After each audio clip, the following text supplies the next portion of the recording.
Hello dear students. आज हम आप लोगों के लिए कुछ जो है से इम्पोर्टेंट क्वेश्चन लेकर के आए हैं और ये आपके जो है से बायो क्लास का ऑब्जेक्टिव क्वेश्चन है जो आपके एग्जाम से इम्पोर्टेंट है। एग्जाम के लिए आपके लिए क्या है, इम्पोर्टेंट है।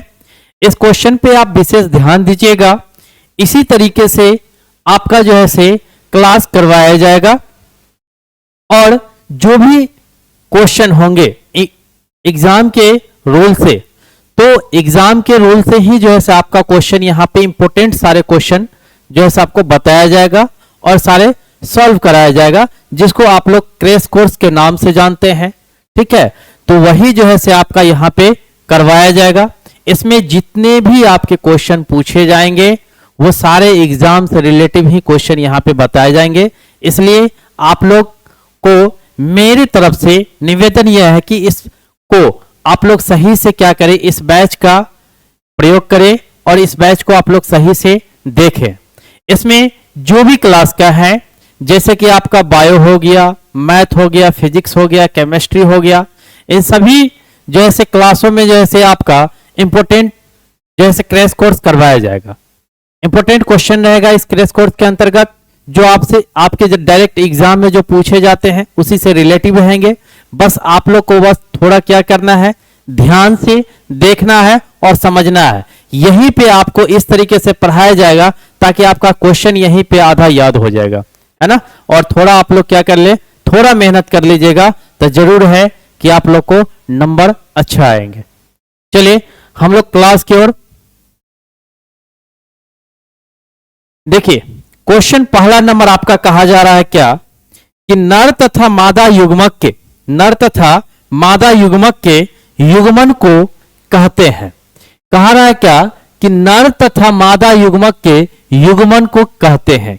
क्या कहते हैं इसमें आपका ऑप्शन देखिए, नर तथा मादा बताया गया था कि आपका जनन जो होता है बाबू वो दो प्रकार के होते हैं। ठीक है, आपका जनन दो प्रकार के होते हैं। एक होते हैं आपके लैंगिक और दूसरा होते हैं आपके अलैंगिक, या आप इसी तरीके से इसको पहले अलैंगिक कर दीजिए, इसको लैंगिक कर दीजिए। तो ये दो कंडीशन का होता है। तो अलैंगिक जनन जो आप लोग पढ़े थे, अलैंगिक जनन में यानी इसमें जनन की जो क्रियाएं होती है इसमें केवल और केवल एक जनक भाग लेते हैं। इनमें कितने जनक भाग लेते हैं, इसमें एक जनक भाग लेते हैं।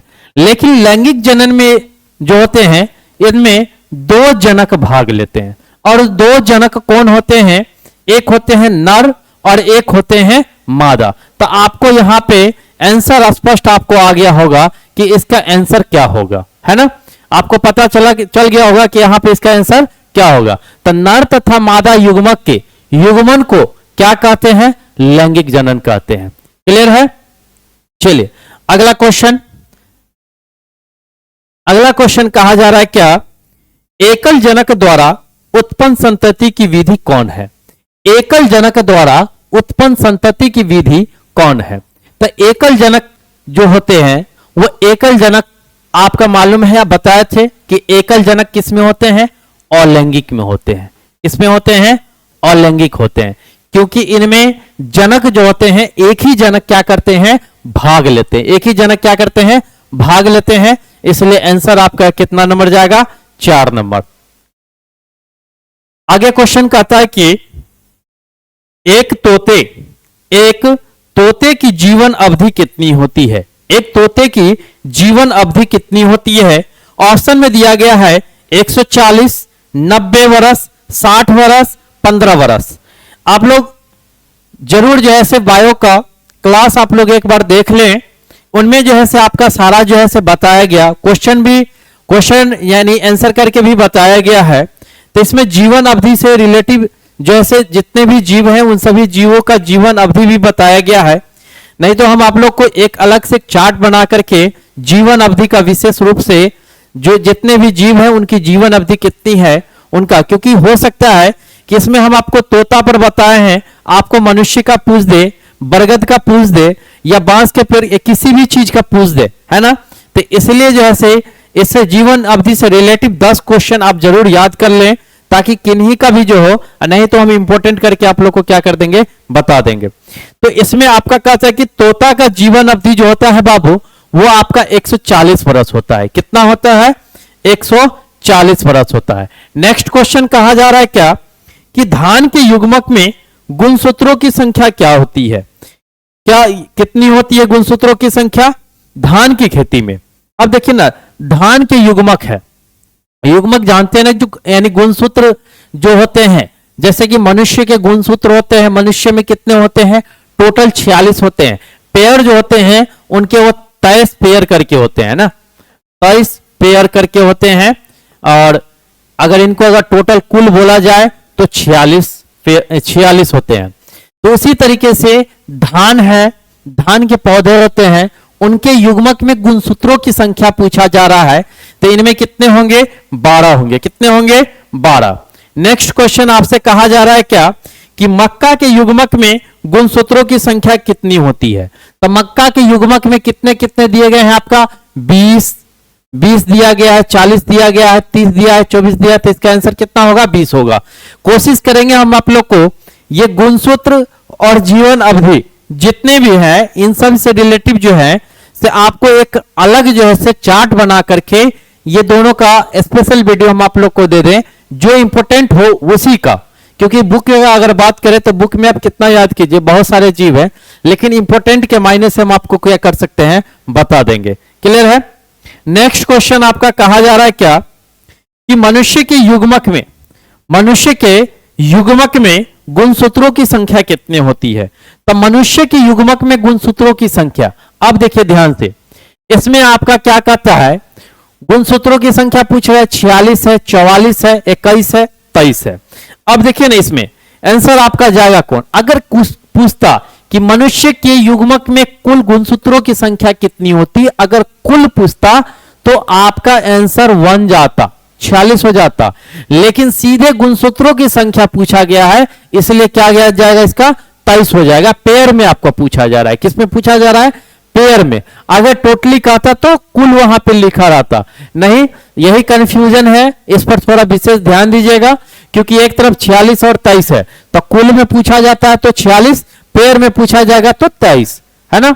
तो इस पर तनी विशेष ध्यान दीजिएगा।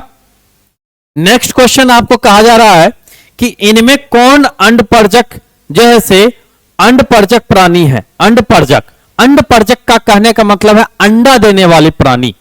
अंडा देने वाली प्राणी कौन कौन से हैं? तो ऑप्शन देखते हैं। सांप जानते हैं अंडा देते हैं, है ना। सांप क्या देते हैं? अंडा देते हैं। उसके बाद आपका मगरमच्छ भी अंडा देते हैं, मुर्गी भी अंडा देते हैं जी। तो इसमें ऑप्शन कौन सा जाएगा? इनमें से सभी। Answer number 4। आगे क्वेश्चन कहा जा रहा है क्या? अगला क्वेश्चन कहता है कि इनमें से कौन द्विगुणित है? द्विगुणित कहता है, द्विगुणित मतलब 2 गुण उपस्थित होते हैं। तो 2 गुण किन में उपस्थित होते हैं? जो युग्मनज तैयार करते हैं, यानी लैंगिक जनन में। तो इनमें कौन द्विगुणित है? देखिए ना, कहता है कि ऑप्शन परागण, नर परागण, युग्मक यानी युग्मनज और अंड। तो इनमें जो है से आपका परागण, नर, युग्मक, ये सब जो है से क्या है, अलग है। इसलिए ऑप्शन नंबर क्या जाएगा? युग्मनज जाएगा। इनमें कौन द्विगुणित है? तो युग्मनज में क्या होते हैं? द्विगुणित होते हैं। युग्मनज में दोनों के गुण उपस्थित होते हैं, नर और मादा के दोनों के गुण होते हैं। यहां पे नर युग्मक दे दिया तो यहां पर सिंगल कर दिया, है ना। अंड कर दिया तो मादा का अंडा होता है, तो अंड कर दिया तो ये मादा से रिलेटिव हो गया। परागण अलग हो गया। युग्मनज जो है, युग्मनज में दोनों के गुण उपस्थित होते हैं, नर का भी और मादा का भी। तो वही कह रहे कि इनमें कौन द्विगुणित है। तो समझ गए। नेक्स्ट क्वेश्चन देखते हैं। नेक्स्ट क्वेश्चन आपका कहा जा रहा है क्या कि निम्न में किसका पादप काय अगुणित है? निम्न में किसका पादप काय क्या है? अगुणित है। अगुणित। अब ध्यान दीजिए, पादप काय जो पादपों से संगुण यानी संबंधित नहीं रखते हैं, यानी पादपों के गुण नहीं पाए जाते हैं, है ना। तो कवक हो गए, शैवाल हो गए, ब्रायोफाइटाइट्स हो गए, ये सब जैसे सूक्ष्म जीवों में ये जो है पाए जाते हैं। जो आपका किस तौर पर अलैंगिक जनन में पाए जाते हैं। किसमें? ये सभी जो है से अलैंगिक जनन में क्या किए जाते हैं? पाए जाते हैं ये सभी। तो पादपकाय अगुणित है, यानी पादपकाय अगुणित का मतलब कि पादप का गुण नहीं है, पादपों का गुण नहीं है। तो इनमें ऑप्शन कौन जाएगा? 4। ऑप्शन कौन जाएगा? 4। आगे कहता है कि आपका द्विलिंगी प्राणियों के उदाहरण है। द्विलिंगी प्राणियों के उदाहरण है। कौन कौन से द्विलिंगी जो है से प्राणी है? चोक, टेवर्क, स्पंज, ये सभी। इनमें सभी जो है सो क्या है? द्विलिंगी है, सब में द्विलिंग होते हैं। अगला क्वेश्चन आपका कहा जा रहा है क्या कि निम्न में से किसमें 12 वर्ष के केवल एक बार फूल खिलते हैं? इसमें 12 वर्ष में केवल एक ही बार क्या करते हैं? फूल खिलते हैं 12 वर्ष में। देखिए ना, सूर्यमुखी आपका खिलता ही है, बांस जीवन में एक ही बार खिलता है, बरगद में खिलता ही रहता है, लेकिन नीला कुरेंजी इनमें जो है से 12 वर्ष में सिर्फ और सिर्फ केवल एक ही बार खिलते हैं। अगला क्वेश्चन आपका कहा जा रहा है क्या कि मध्य चक्र किसमें पाया जाता है? मध्य चक्र किसमें पाया जाता है? मध्य चक्र होता है और एक ऋतुस्राव चक्र होता है। मध्य चक्र की अगर बात करें तो ये जैसे आपका जंतुओं में, जानवरों में ये सब क्या किया जाता है? पाया जाता है। और ऋतुस्राव की बात कहें तो ऋतुस्राव जो है से मनुष्य में क्या किया जाता है? पाया जाता है। तो आपको यहां से पता चल गया हो कि मध्य चक्र जैसे गाय हो गया, कुत्ता हो गया, शेर, भेड़, ये सभी हैं। तो ये इनमें ऑप्शन कौन है? ये सभी होंगे। आगे क्वेश्चन अगला कहता है क्या कि ऋतुस्राव चक्र किसमें पाया जाता है? तो अभी हम बताए थे कि ऋतुस्राव चक्र मनुष्य से रिलेटिव या मनुष्य की जैसे आकार दिखने वाले को जो जिसमें होते हैं उसी में जो है ऋतुस्राव चक्र पाए जाते हैं। जैसे कि आपका इसमें ऑप्शन दिया है बंदर, ये मनुष्य के ही आकार है, चिपैंजी, मनुष्य, ये सभी। तो ऑप्शन नंबर कौन जाएगा? ये सभी 4। अगला क्वेश्चन आपका कहा जा रहा है क्या निम्न में से किसमें केवल एक बार अपने जीवन काल में फूल खिलता है? जीवन काल में एक ही बार खिलता है और एक बार होने के बाद फिर वो दूसरे स्थान पे नहीं होते हैं, यानी वो दूसरा नहीं होता है। एक बार खिल गया, फिर वहां से अगर दूसरा विकसित करना है तो उसको हटा करके फिर से दूसरा विकसित कर सकते हैं। तो आप लोग को बताया गया है कि बांस का एक ऐसा पेड़ है जो जीवन में केवल एक ही बार उगते हैं, पूरे अपने जीवन काल में एक ही बार क्या करते हैं? उगते हैं। उसके बाद वहां से खत्म हो गया तो फिर वे उसी जगह से और पौधे होते हैं या और पेड़ होते हैं जिनकी अगर मान के चलिए टहनियां काट दिया जाए, डाली काट दिया जाए तो फिर से वो पनप जाते हैं, है ना, जड़ के माध्यम से फिर से वो पनप जाते हैं। लेकिन बांस को अगर काट दिया जाए तो फिर से वहां से नहीं खिलते हैं। तो इसका आंसर कौन जाएगा? बांस, ऑप्शन नंबर 3। अगला क्वेश्चन आपका कहा जा रहा है क्या पंचानन महेश्वरी का जन्म कहां हुआ? तब पंचानन महेश्वरी कोलकाता से संबंधित है। इनका जन्म कहां हुआ? कोलकाता में हुआ था। जिसमें आप एक जानते हैं, एक चीज भी जानते हैं, कोलकाता बंगाल का आतंक किसे कहा जाता है? क्वेश्चन आपका यह भी पूछा जाता है कि बंगाल का आतंक किसे कहा जाता है? तो जलकुंभी है। जलकुंभी के बारे में थोड़ा बताते हैं कि जब हमारे देश में अंग्रेज जब आए थे तो वो लोग जैसे जलकुंभी का ज्यादा शौकीन थे, है ना। तो वो पेड़ क्या किए थे? जलकुंभी जो है जल में लगाए और उनकी जो है नीचे वाला बीज जो होता है ना वो खाया जाता है। तो वो लोग अंग्रेज लोग जो है ज्यादा शौकीन थे और इंडिया में जलकुंभी नहीं होते थे, तो उन्होंने जो है वहां से ला करके लगाए।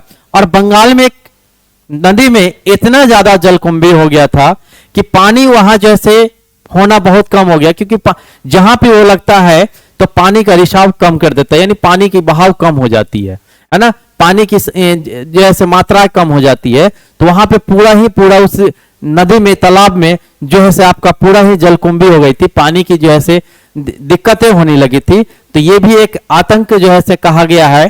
तो ये भी क्वेश्चन आपका पूछा जाता है कि बंगाल का आतंक किसे कहा जाता है? तो जलकुंभी को। क्लियर है? तो इसमें आपका ये कोलकाता से संबंधित है। अगला क्वेश्चन आपका कहा जा रहा है क्या, कायिक जनन एक प्रकार का जनन है, कायिक प्रवर्धन कहिए या कायिक जनन कहिए, ये आपके जो है से किसमें है, अलैंगिक में है, क्योंकि कायिक जनन जो है इनमें सिर्फ केवल एक ही जनक क्या करते हैं, भाग लेते हैं, एक ही जनक क्या करते हैं, भाग लेते हैं। नेक्स्ट क्वेश्चन आपका कहा जा रहा है बाबू, नेक्स्ट क्वेश्चन कहा जा रहा है क्या, लैंगिक जनन को सामान्यतः कितने भागों में बांटा गया। अभी जस्ट हम आप लोगों को बताए थे कि लैंगिक जनन को सामान्यतः दो भागों में क्या किया गया है, बांटा गया है। एक हो गया कौन, सॉरी लैंगिक जनन की बात कर रही है, तो लैंगिक जनन, हम जनन की बात कर, देखिए ध्यान से सुनिएगा, जनन आपका कितने प्रकार के होते हैं बाबू, ये आपके दो प्रकार के होते हैं। कितने होते हैं, ये आपके दो प्रकार के होते हैं, एक होते हैं लैंगिक और एक होते हैं क्या, अलैंगिक। लेकिन लैंगिक जनन जो होते हैं वो आपके कितने प्रकार के होते हैं, तीन प्रकार के होते हैं। लैंगिक जनन कितने प्रकार के होते हैं, तीन प्रकार के होते हैं। नेक्स्ट क्वेश्चन, आलू, अगला क्वेश्चन कह रहा है क्या, आलू में अर्धसूत्री कोशिका में गुणसूत्रों की संख्या कितनी होती है। आलू में गुणसूत्रों की संख्या कितनी होती है, तो 48 होती है। कितनी होती है, 48 होती है। नेक्स्ट क्वेश्चन कह सकता है कि जीव हो सकते हैं। अब पूछा जा रहा है क्या कि जीव हो सकते हैं। अब जीव क्या हो सकते हैं, देखिए जीव आपका दो टाइप के होते हैं, तो आपका जैसे एक लिंगी भी होंगे और द्विलिंगी भी होंगे, है ना, क्योंकि जीव जो है दो टाइप के होते हैं, तो एक लिंगी और द्विलिंगी। तो यहां पे आपका ऑप्शन नंबर 3 जाएगा। ऑप्शन नंबर कितना जाएगा, 3 जाएगा, दोनों, एक लिंगी भी और द्विलिंगी भी। नेक्स्ट क्वेश्चन आपका कहा जा रहा है क्या, पुष्प हो सकते हैं। वही बात है, पुष्प में भी आपका एक लिंगी भी होता है, द्विलिंगी भी होता है, तो ये आपका ऑप्शन कितना जाएगा, तीसरा। नेक्स्ट क्वेश्चन आपका कहा जा रहा है क्या, जब युग्मक संलयन जीव के शरीर के बाहर होता है तब उस विधि को क्या कहते हैं। जब युग्मक की क्रिया है, जब युग्मक संलयन जीव के शरीर के कहां होते हैं, बाहर होते हैं, किसी भी जीव के शरीर के बाहर होते हैं, तो उस विधि को बाह्य निषेचन कहेंगे। उस विधि को क्या कहेंगे, बाह्य निषेचन कहेंगे। जिसमें अगर जीव के अंदर होगा उसे हम आंतरिक निषेचन कहेंगे। उसे क्या कहेंगे, आंतरिक निषेचन कहेंगे। नेक्स्ट क्वेश्चन आपका कहा जा रहा है क्या, नेक्स्ट क्वेश्चन है, जेमुलस का निर्माण कहां होता है। जेमुलस का निर्माण किसमें होता है, देखिए ना, जेम्यूलस का निर्माण जो होता है आपका वो किसमें होता है, स्पंज में होता है। किसमें, स्पंज में होता है। अगला क्वेश्चन कहता है क्या, विखंडन पाया जाता है। विखंडन किसमें पाया जाता है, तो विखंडन आपका अमीबा तथा पैरामीशियम दोनों में पाया जाता है। अमीबा तथा पैरामीशियम दोनों में पाया जाता है। नेक्स्ट क्वेश्चन आपका कहा जाता है कि प्रोटिस्टा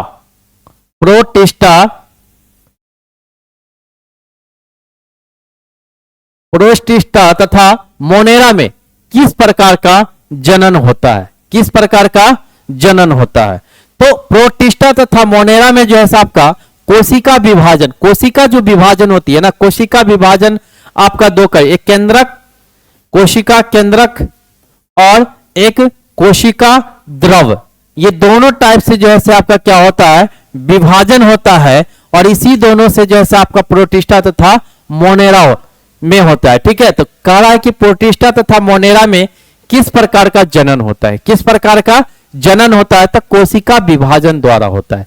किसके द्वारा, क्योंकि कोशिका केंद्रक जो होता है वो प्रोटिस्टा से होता है और मोनेरा जो होता है वो कोशिका द्रव विभाजन के कारण होता है। तो यहीं पे जो है आपका कोशिका विभाजन हो गया। नेक्स्ट क्वेश्चन आपका कहा जा रहा है क्या, नेक्स्ट क्वेश्चन कहा जा रहा है, अमीबा में जनन विधि निम्न में कौन है। अमीबा में, अमीबा अभी बताए थे कि अमीबा में, सॉरी क्वेश्चन अलग है,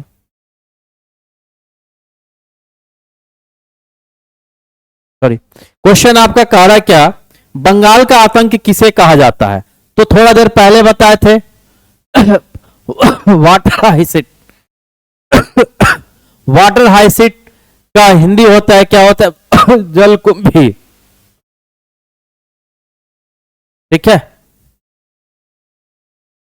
इसी तरीके से आपका ये अभी सिर्फ 25 क्वेश्चन हम आपको बताए हैं। आगे जो है से क्वेश्चन की संख्या बढ़ती जाएगी और आप लोग जैसे इसी तरीके से बन करके आप लोग जैसे एक एक क्वेश्चन को ध्यान से देखें, आपको किसी भी प्रकार की प्रॉब्लम नहीं होने देंगे। यहीं पे हम आपको इस तरीके से पढ़ा देंगे ताकि आपको यहीं पे आधा क्वेश्चन क्या हो जाएंगे, याद हो जाएंगे। तो चलिए आज भर के लिए इतना ही। जय हिंद।